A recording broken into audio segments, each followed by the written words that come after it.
Chers frères et sœurs qui habitez sur le continent africain, vous êtes des centaines de milliers à suivre EMCI et on est tellement reconnaissant pour tous les témoignages et les messages d'encouragement que vous nous envoyez constamment. Et aussi reconnaissant pour toutes celles et tous ceux qui ont soutenu EMCI lors des dernières campagnes de dons et particulièrement ceux qui ont rejoint la grande famille des partenaires, les 20 000 partenaires mensuels de MCI. Cependant, plusieurs d'entre vous, vous auriez voulu rejoindre cette grande famille, mais vous ne le pouvez pas parce que vous êtes dans un pays où le système bancaire ne permet pas de mettre en place un don mensuel automatique. En effet, mais nous avons une bonne nouvelle, deux bonnes nouvelles d'ailleurs. La première, c'est que la campagne des 20 000 partenaires suit son cours. Il n'est pas trop tard pour vous de rejoindre cette famille des partenaires. La seconde, c'est que nous avons mis en place un système pour vous qui êtes sur le continent africain. Alors, à partir de maintenant, vous pouvez faire un don annuel. Oui, avec un seul don, soutenir EMCI pendant 12 mois entiers. C'est facile et renouvelable chaque année. Pour rejoindre la grande famille des partenaires de MCI, il vous suffit d'aller sur la page emcitv.com/20 000, de choisir le mode de soutien annuel et de remplir le formulaire. Chaque année, vous recevrez un SMS et un mail vous invitant à renouveler votre partenariat pour l'année suivante. Nous nous réjouissons de votre précieux soutien. Merci beaucoup. Nous croyons qu'ensemble, nous allons voir le Seigneur sauver une multitude dans les nations francophones. Que Dieu vous bénisse. Nous vous aimons.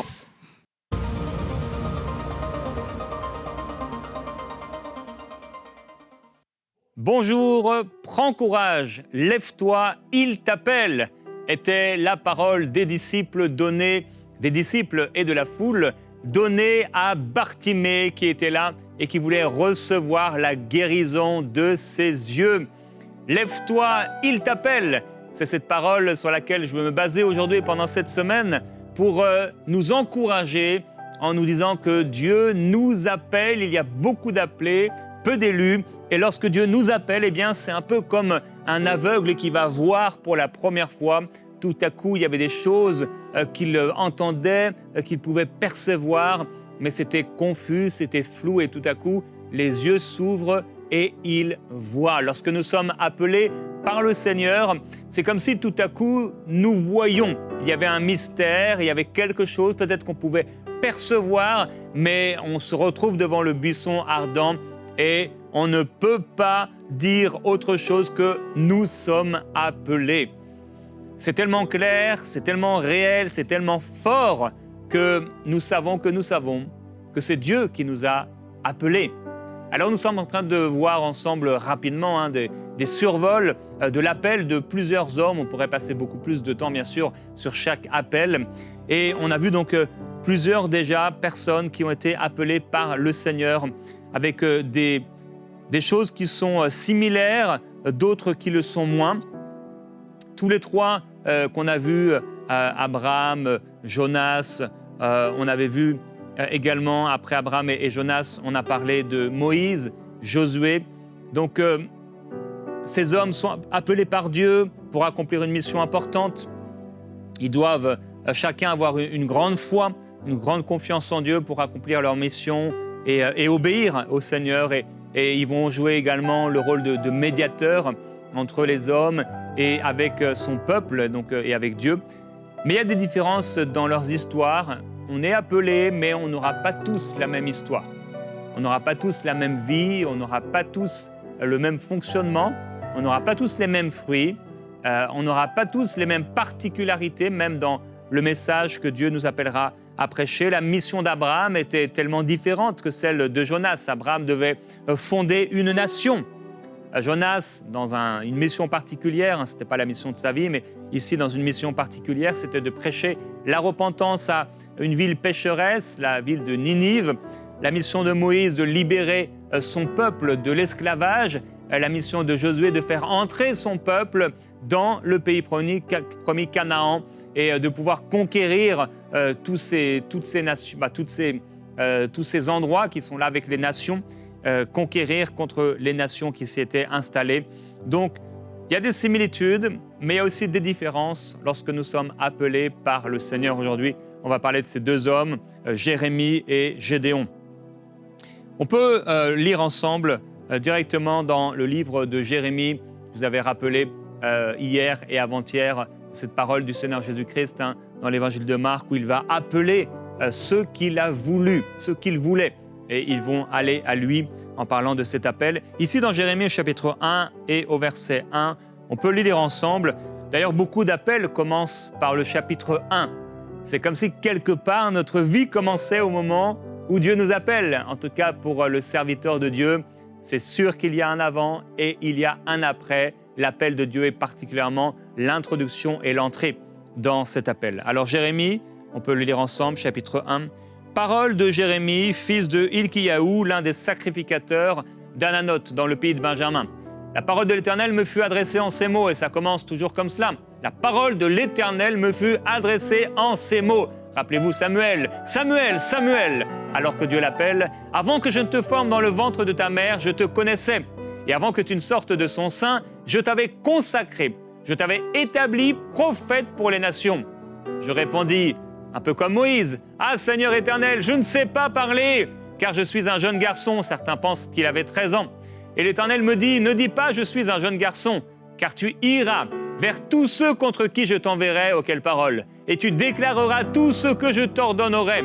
Ne les crains pas, car je suis avec toi pour te délivrer, oracle de l'Éternel. » Et ça nous rappelle ce qu'on a partagé hier avec l'appel de Josué. Puis l'Éternel étendit la main et toucha ma bouche.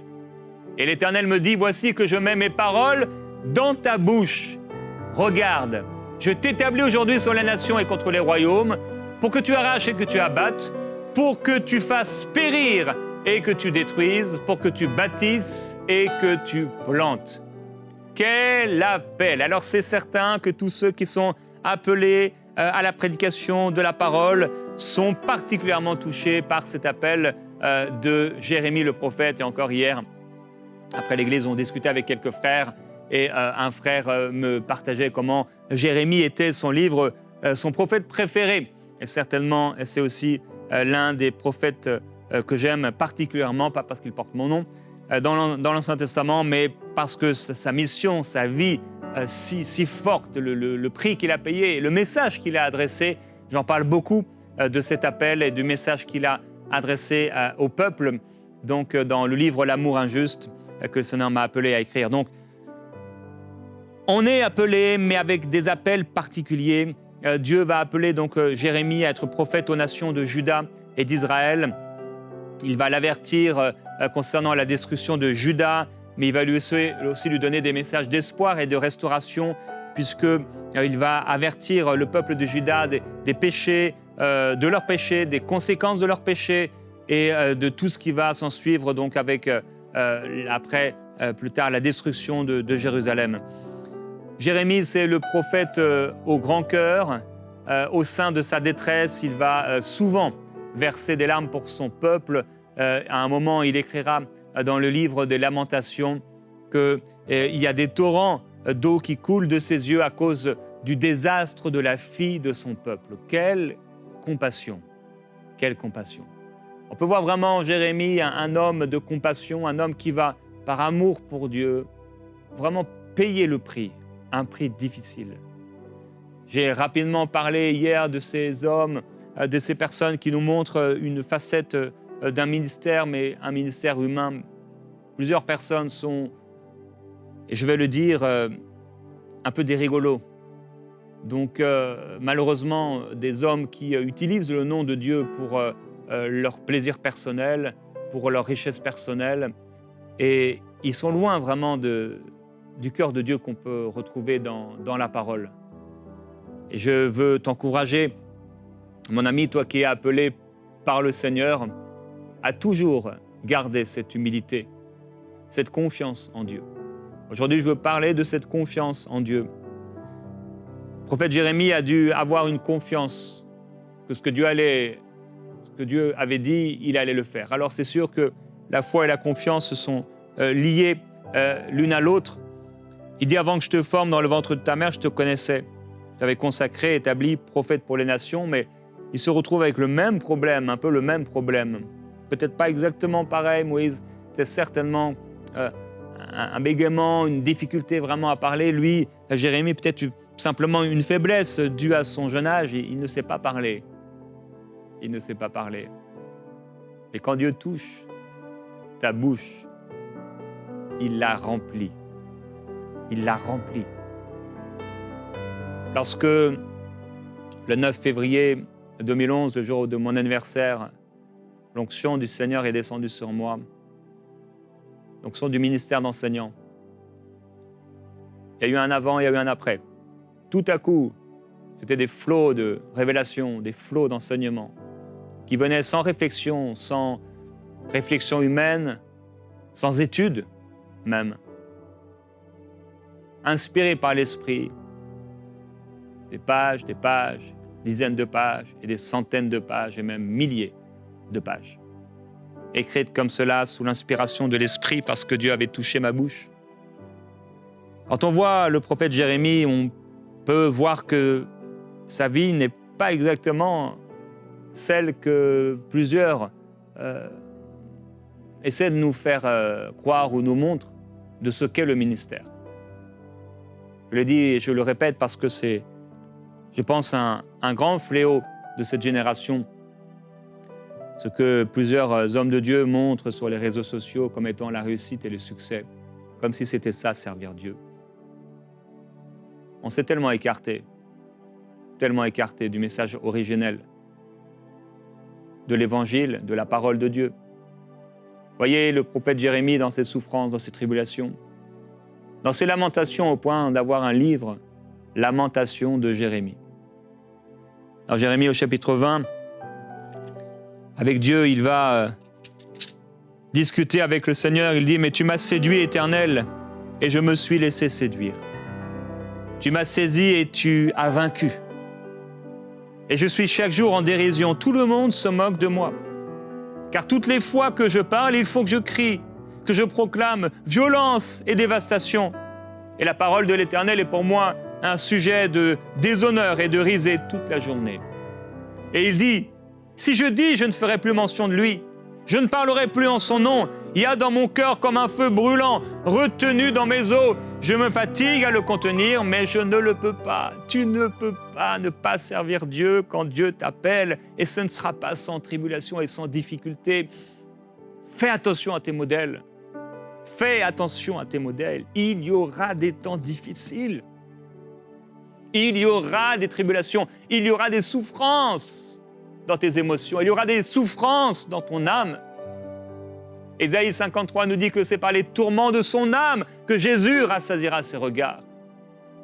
Les tourments de son âme ont rassasié ses regards. Le Maître Jésus a souffert. Est-il étonnant que nous souffrions nous aussi? Il y aura des temps de difficulté. Alors Jérémie, le prophète Jérémie est regardé vraiment comme l'un des plus grands prophètes de l'Ancien Testament. Il a tenu ferme, il a servi Dieu fidèlement, avec intégrité. Mais si on lui avait posé la question, si on lui avait dit « Mais tu es vraiment l'un des plus grands prophètes de l'Ancien Testament », vraiment, je crois personnellement qu'il nous aurait dit « Mais qu'est-ce que tu racontes ?» Je pense qu'il n'a pas réalisé l'impact du ministère que Dieu lui donnait d'avoir. Beaucoup d'hommes qui sont utilisés par le Seigneur ont une grande humilité. Ils sont conscients, des fois même, beaucoup plus de leurs erreurs, de leurs faiblesses, que de ce qu'ils sont capables de faire. Et s'ils sont capables de faire, ils savent que c'est vraiment juste Dieu qui le fait à travers eux. C'est pourquoi, par rapport aux serviteurs, aux servantes que Dieu met dans votre vie, considérez-les, comme dit l'apôtre Paul, simplement comme des administrateurs.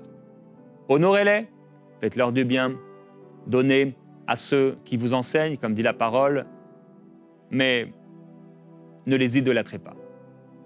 Le prophète Jérémie a dû avoir confiance en Dieu et Dieu l'encourage en lui disant, en fait, Jérémie, il ne s'agit pas de ta capacité à parler, voilà ce que tu vas faire pour moi, ce sont des grandes choses, mais fais-moi confiance, en fait, avant même que tu sois dans le sein de ta mère, je te connaissais. En fait, je t'avais déjà établi. Fais-moi confiance, Jérémie. Fais-moi confiance. Avec moi, Jérémie, oui, en effet, comme on l'a lu ensemble, avec moi, tu vas aller contre les royaumes, tu vas arracher, tu vas abattre, tu vas faire périr et tu vas détruire, mais tu vas aussi bâtir et tu vas planter. Un ministère particulier qui va ramener le cœur du peuple à Dieu. Ça, c'est le message et c'est le ministère prophétique qui ramène le cœur du peuple vers Dieu. Il ramène le cœur des fils vers les pères et les pères vers les fils. Quel appel! Et ça va commencer tout simplement. Que vois-tu, Jérémie? Je vois une branche de l'amandier hâtif. Alors, Dieu lui parle de choses extraordinaires et grandioses, exceptionnelles. Des royaumes et des nations arrachés, à battre, etc. Et c'est quoi la première vision? Une branche. Une branche. Mais est-ce que Dieu a fait cela juste comme ça, même juste pour Jérémie? Non. Il était là pour nous enseigner, sa vie nous enseigne. Ah, tu peux être appelé à être un grand prophète pour les nations. Mais parfois, ça va commencer par une simple vision, une simple branche. Un simple message. Il faut qu'on soit fidèle et qu'on fasse confiance à Dieu. Seigneur, je ne vois pas encore ce que tu m'as dit, je ne vois pas encore ce que tu m'as promis, mais je te fais confiance. Et je ne méprise pas les faibles commencements. Tu me montres une branche, alors je veux dire ce que je vois.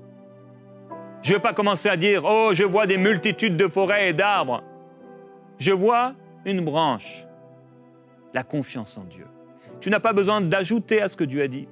Aujourd'hui, beaucoup ajoutent à ce que Dieu a dit. Ils ajoutent et ils pavanent et ils montrent et ils font tout un spectacle, comme si Dieu avait besoin de cela pour convaincre les cœurs. Dieu n'a pas besoin de cela pour convaincre les cœurs. Il est Dieu. Et si tu dois dire « Je vois une branche d'amandier hâtif », eh bien, tu le dis. Et c'est Dieu qui s'occupe des cœurs. Si tu dois dire simplement une parole, je me souviens de cette parole, une prophétie que quelqu'un avait, il avait même un peu honte de la donner parce qu'elle était simple. Dieu t'aime. C'était ça, c'était Jésus t'aime. Et la personne pouvait être toute tremblante. Mais c'est quoi cette parole, Seigneur?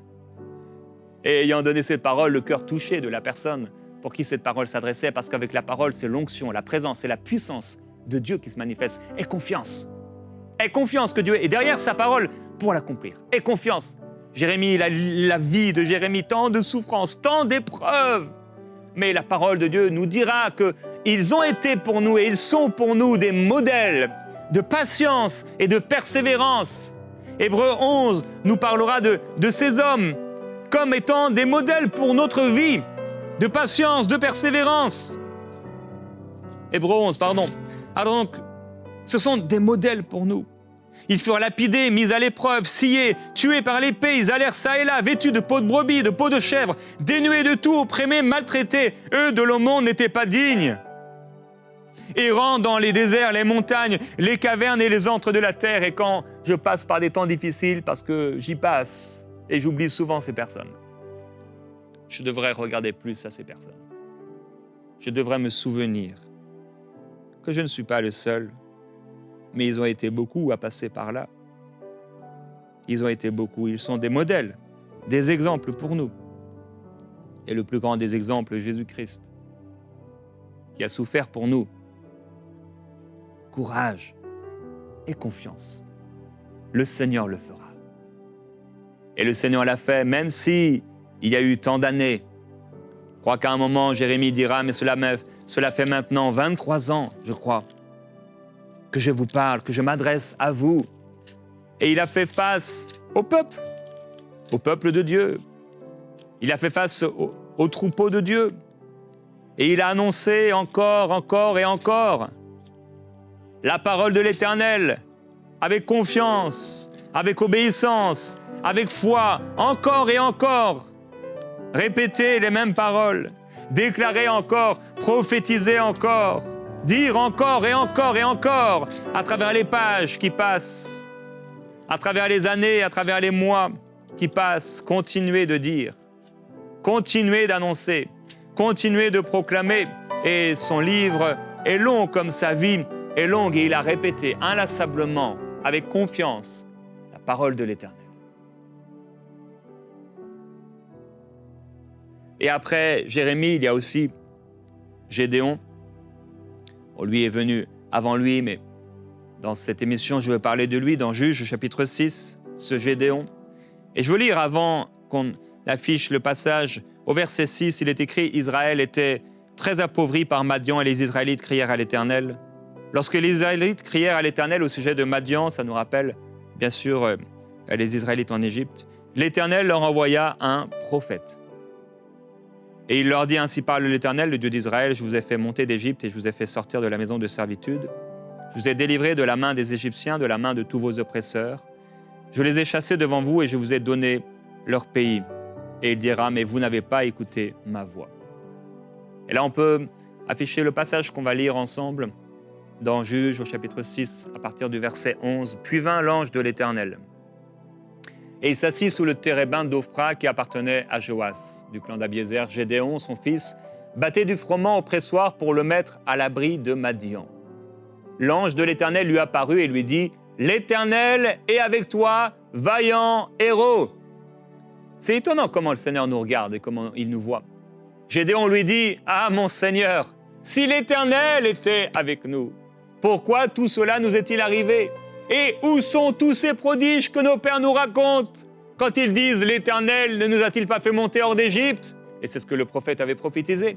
Maintenant, l'Éternel nous abandonne et nous livre entre les mains de Madian.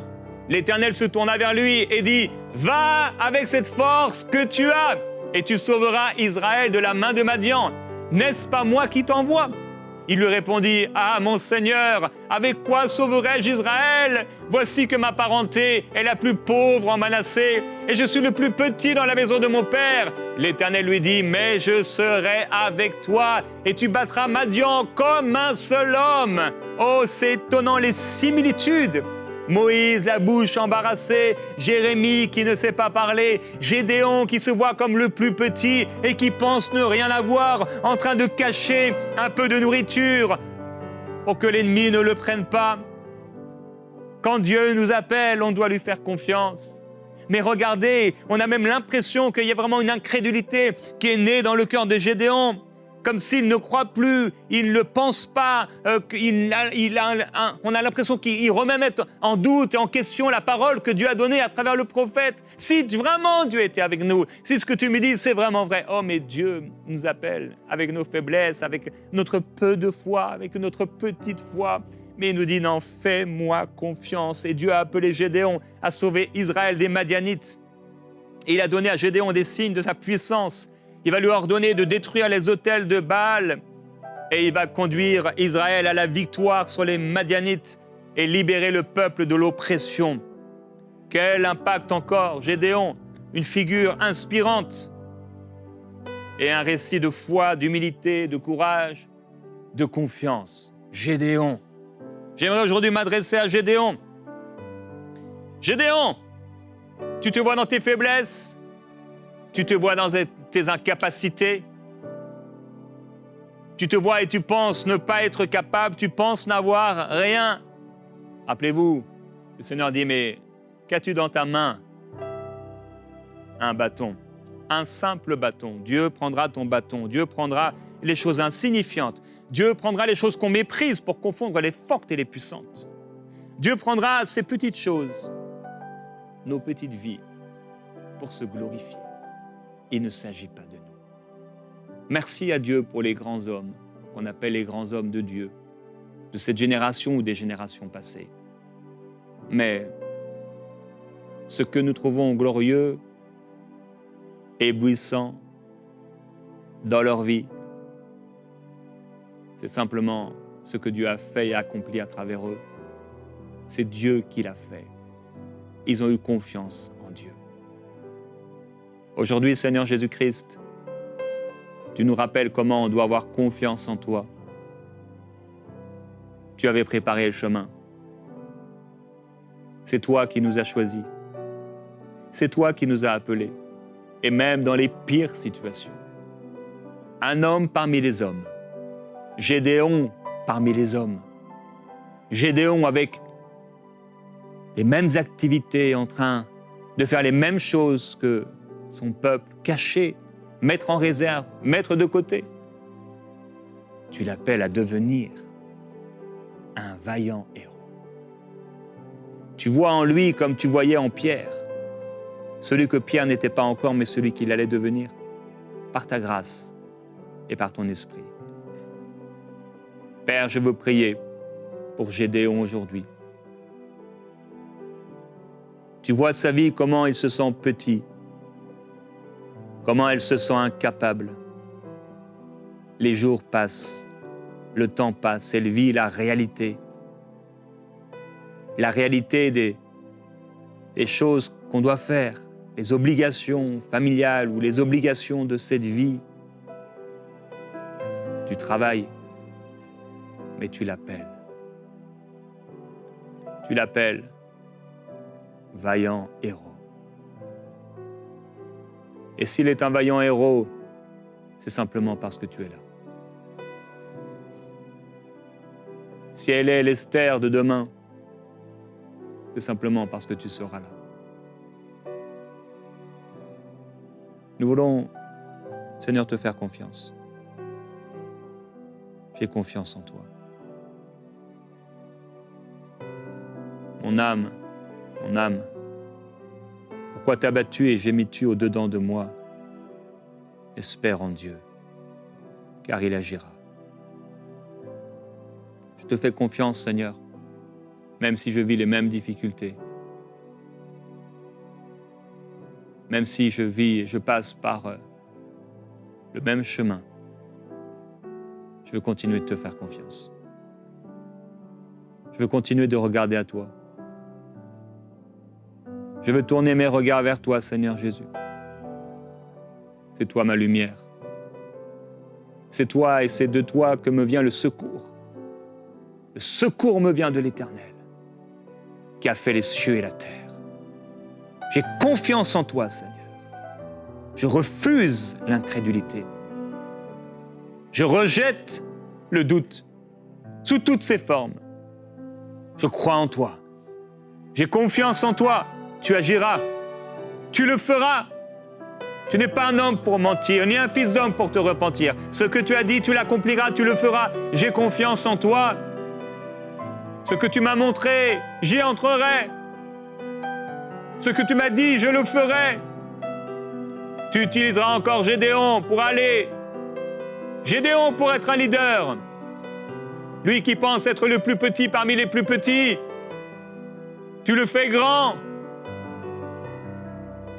Oh Dieu, c'est toi qui as choisi cet homme, tu l'as fait Dieu. Moïse, pour le peuple. Aaron que tu as choisi. Devant Pharaon. Tu es Dieu et glorieux, puissant, illimité. Tu es fort, Seigneur, il ne s'agit pas de nous. Je veux te louer, merveilleux Jésus-Christ, pour ta sagesse infinie. Je veux t'adorer parce que c'est toi qui nous as choisis, c'est toi qui m'as choisi. C'est toi qui m'as appelé. C'est toi qui m'as préparé. C'est toi qui m'as mis à part. C'est toi qui m'as oint. C'est toi qui m'utilises. Tu es Dieu. Tu es le Seigneur, nous sommes tes serviteurs. Toute la gloire, elle est pour toi. Tout l'honneur, il est pour toi. Toute la louange, elle est pour toi. Toute l'adoration, elle est pour toi. Ce n'est rien pour nous, mais tout pour toi. Nous te faisons confiance. Jésus-Christ, je t'adore. Je t'adore, Jésus-Christ. Tu travailles le cœur de quelqu'un pendant cette semaine. Son cœur est travaillé, ça brûle à l'intérieur. Ça brûle et il doit te faire confiance. Et il ne doit pas précipiter les choses, mais attendre patiemment et servir patiemment dans l'ombre et rester là patiemment et tranquillement. Oui, le Seigneur t'appelle à rester là, patient et tranquille. Tranquille. Tranquille. Derrière le troupeau, David était tranquille. Tranquille. Jacob et Ésaü, l'un restant tranquille sous les tentes, l'autre courant derrière les animaux. Dieu te dit, reste tranquille sous la tente. Reste tranquille. Médite ma parole. Applique-toi, tu grandiras. Applique-toi à la lecture de ma parole. Applique-toi dans ton service pour moi. Applique-toi. Je ferai de grandes et de belles choses à travers ta vie. Je t'ai choisi, c'est moi qui t'ai choisi. C'est moi qui t'ai appelé. C'est moi qui te formerai. C'est moi qui te ferai entrer. Aie confiance. Fais-moi confiance. Crois. Crois en ma parole. Je ne mens pas. Je ne reviens pas sur ce que j'ai dit. Ce que j'ai dit est et sera. Fais-moi confiance. Crois. Crois et tu délivreras un grand nombre. Crois et tu délivreras ce peuple. Fais-moi confiance. Prends courage et avance. Avance avec patience, avec douceur. Avance dans l'humilité et que le fruit de l'esprit mature, grandisse en toi, afin que tu puisses me servir pour longtemps, avec fidélité, étant un homme éprouvé. Père, qu'il en soit ainsi, au nom de Jésus-Christ, dans la vie de cette personne. Amen.